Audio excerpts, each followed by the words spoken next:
Which section of the national trust act has been described about autism. तो जो कौन से सेक्शन के अंदर एनटीए के अंदर बात करी गई है ऑटिज़म के बारे में। तो इसका जो करेक्ट आंसर है वो है 2। जो सेक्शन नंबर 2 है एनटीए का, नेशनल ट्रस्ट एक्ट का, उसके अंदर बात करी गई है ऑटिज़म के बारे में। तो एनटीए की फुल फॉर्म है नेशनल ट्रस्ट एक्ट, और जो क्या था ये इम्प्लीमेंट आया था 1999 के अंदर। और इसके अंदर मेनली 4 डिसेबिलिटीज़ पे फोकस किया गया था। पहले तो ऑटिज़म के ऊपर, दूसरा सेरिब्रल पैल्सी, तीसरा मेंटल रिटार्डेशन, और जो चौथा था वो था इसके अंदर मल्टीपल डिसेबिलिटीज़। और इसके अंदर काफ़ी सारी स्कीम्स वगैरह भी लाई गई थी जो कि डिसेबल्ड बच्चे को हेल्प करने के लिए थी। जैसे आपकी एक स्कीम है दिशा भी एनटीए के अंदर आती है। आपका विकास जो स्कीम है वो भी, एक प्रेरणा है। तो ये ऐसी सारी काफ़ी सारी जो स्कीम्स है वो एनटीए के अंडर ही आती है। Next is in which year RCI act was amended. तो जो इस पहली बात तो आरसीआई की फुल फॉर्म है rehabilitation council of India act 1992। ये 1992 के अंदर एक्ट आई थी, और इस एक्ट आने से पहले ये 1986 के अंदर ये एक रजिस्टर्ड सोसाइटी थी स्पेशल लोगों के लिए। फिर उसका 92 के अंदर एक्ट आई। फिर जो इम्प्लीमेंट हुई इस एक्ट का वो हुआ था 1993 के अंदर। और जो इसके अंदर अमेंडमेंट हुई थी, फर्स्ट अमेंडमेंट हुई थी, एक अमेंडमेंट हुई थी, वो हुई थी ईयर 2000 के अंदर। तो जो आरसीआई है उसके मेनली 3 फीचर है। सबसे पहला है कि जो स्पेशल फील्ड के अंदर जो भी प्रोफेशनल्स है उन सबको रजिस्ट्रेशन प्रोवाइड करना।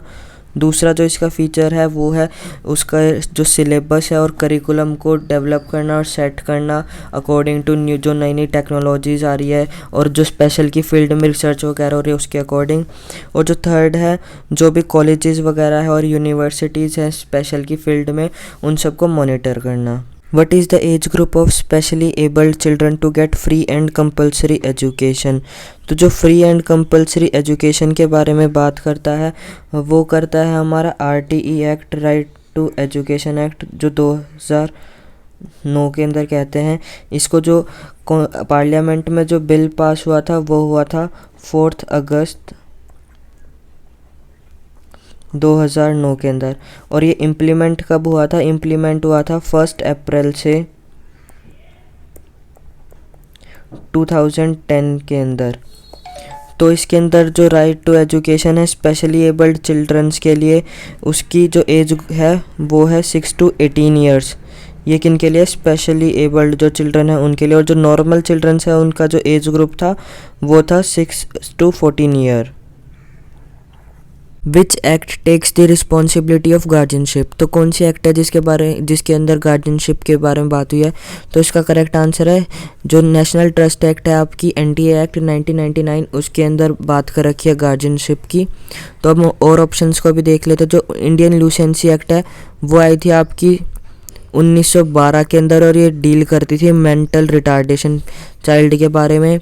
जो rehabilitation council of India act आई थी वो आई थी आपकी 1992 के अंदर। और ये स्पेशल की फील्ड में जो कॉलेजेस हैं, प्रोफेशनल्स हैं, उनके करिकुलम, सिलेबस वगैरह के बारे में डील करते हैं। और फिर आई थी आपकी नेशनल ट्रस्ट एक्ट, ये थी 1999 के अंदर। और इसके अंदर मेनली 4 डिसेबिलिटीज़ थी, सीपी, ऑटिज़म, एमआर, और जो 4th था वो था मल्टीपल डिसेबिलिटीज़। और एक हमारी आई थी पीडब्ल्यूडी एक्ट, वो आई थी हमारी 1995 के अंदर। निर्माया स्कीम मीन्स, जो निर्माया स्कीम्स है इसका क्या मतलब वो है? तो वोकेशनल ट्रेनिंग से रिलेटेड है ये, educational help, assisted device help, या हेल्थ इंश्योरेंस। तो जो निर्माया है इसके अंदर जैसे माया है तो कि मतलब कुछ समथिंग रिलेटेड टू मनी होगा। तो मनी से रिलेटेड इसमें क्या है? ट्रेनिंग भी नहीं है, एजुकेशन भी नहीं है, असिस्टेड डिवाइस भी नहीं है। तो इसमें जो मनी से रिलेटेड है वो क्या है? Health insurance. तो जो निर्माया स्कीम है ये हेल्थ इंश्योरेंस से रिलेटेड है। और ये किसके अंदर आती है? ये आपकी जो एनटीए की स्कीम्स है उसके अंडर आती है, एनटीए 1999 वाले के अंदर। Stage the national policy for person with disabilities come into force in India. तो जो national policy for person with disability वो कब आई थी? वो आई थी 2006 के अंदर। और ये किस बारे में बात करती है? सबसे पहले तो बात करती है प्रिवेंशन के बारे में, जो बच्चे डिसेबल्ड हैं उनको प्रिवेंशन करना। फिर उसके बाद रिहेबिलिटेशन प्रोवाइड करना बच्चों को। फिर उसके बाद जो चिल्ड्रंस विद डिसेबिलिटीज़ हैं उनको इक्वल अपॉर्चुनिटीज़ मिले, बैरियर फ्री इन्वायरमेंट हो।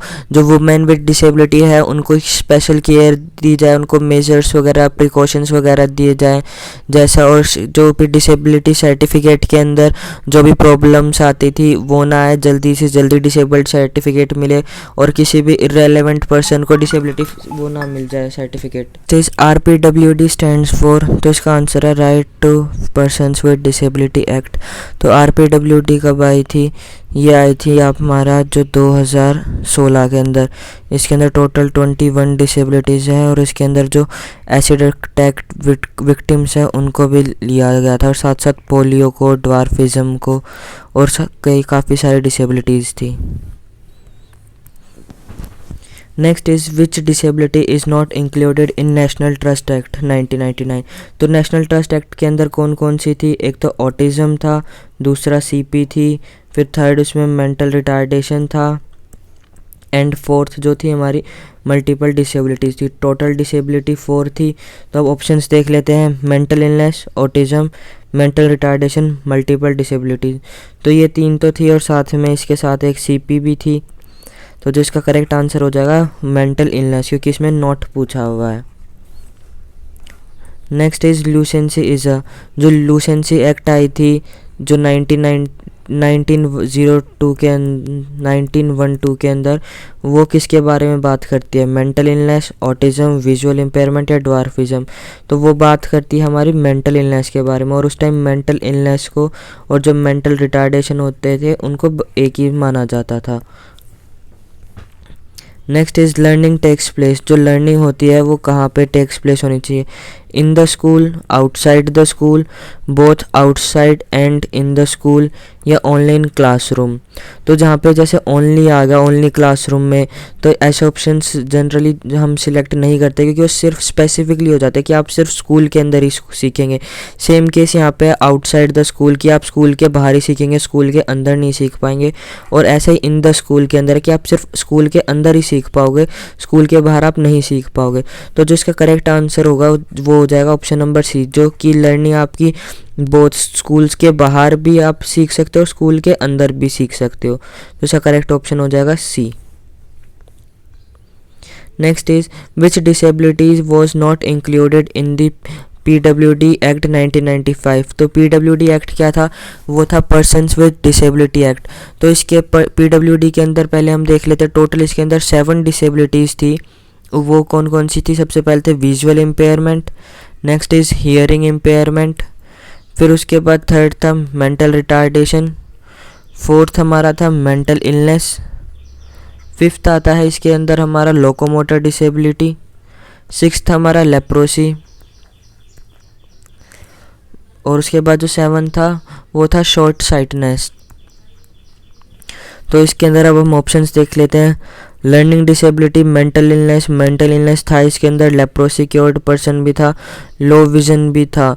तो जो इसका करेक्ट आंसर हो जाएगा वो कौन सा हो जाएगा? जो लर्निंग डिसेबिलिटी है वो आपका नहीं था PWD एक्ट 1995 के अंदर। इसको कब इंक्लूड करा गया था? तो इसे करा गया था RPWD में, जो कि हमारी आई थी 2016 के अंदर। In which year the Rehabilitation Council of India RCI was established। तो जो RCI थी उसको कब स्थापित करा गया था? तो ऑप्शन देख लेते हैं, 2000 में, 2000, फिर 1992, 1986, 1993। तो जो RCI एक्ट है उसे इस्टेब्लिश करा गया था 92 के अंदर। एक्ट बनी थी हमारा 1903 से स्टार्ट हो गया था उसकी वर्किंग, और जो 86 के अंदर था, 86 के अंदर ये एक सोसाइटी थी। तो इसका जो करेक्ट आंसर होगा वो है हमारा 1992 के अंदर। Next is MHA stands for महिला health act, mental health act, moral high act या मीडिया हेल्प एक्ट। तो इसका करेक्ट आंसर है वो है मेंटल हेल्थ एक्ट। MHA क्या होता है? हमारा mental health act. Next is when a child with disability first comes to school the teacher should. जब एक डिसेबल्ड बच्चा पहली बार स्कूल के अंदर आता है तो एक टीचर को क्या करना चाहिए? Refer him to special school, कि आप उसे एक स्पेशल स्कूल के लिए रेफ़र कर दो। तो ये ऑप्शन तो बिल्कुल गलत हो जाएगा, क्योंकि अब हम इंक्लूजन का बात करते हैं, ना कि इंटीग्रेशन का या सेग्रीगेशन का। Exclude him from the other school, तो जब आप उस बच्चे को एक्सक्लूड कर देंगे और बच्चों से हटा के आप पढ़ाओगे उसे, तो वो किस में आएगा? इंटीग्रेशन में, ना कि इंक्लूजन में। और अब हमारा मेन फोकस होता है इंक्लूजन पे। Next is discuss with their parent involving collaborative teaching plans. तो जो उसके बच्चे के पेरेंट्स हैं उससे आप डिस्कस करें कि उसको क्या प्रॉब्लम है, क्या फैमिली हिस्ट्री है, और उसकी जो एक वो होती है आपकी केस हिस्ट्री डेवलप करेंगे तब, ताकि आप उसे अच्छे से पढ़ा सके। उसकी कोलैबोरेटिव टीचिंग प्लान करेंगे। तो इसका करेक्ट आंसर क्या हो जाएगा? सी। फिर हम एक बार ऑप्शन नंबर 4 को देखते थे, कंडक्ट एंड एडमिशन टेस्ट। तो जब आपको पता ही है बच्चा पहले ही डिसेबल्ड है तो उसके लिए कोई भी आपके पास स्पेसिफिकली एडमिशन के लिए टेस्ट होगा ही नहीं, तो ये ऑप्शन भी गलत हो जाएगा। तो करेक्ट आंसर हमारा सी।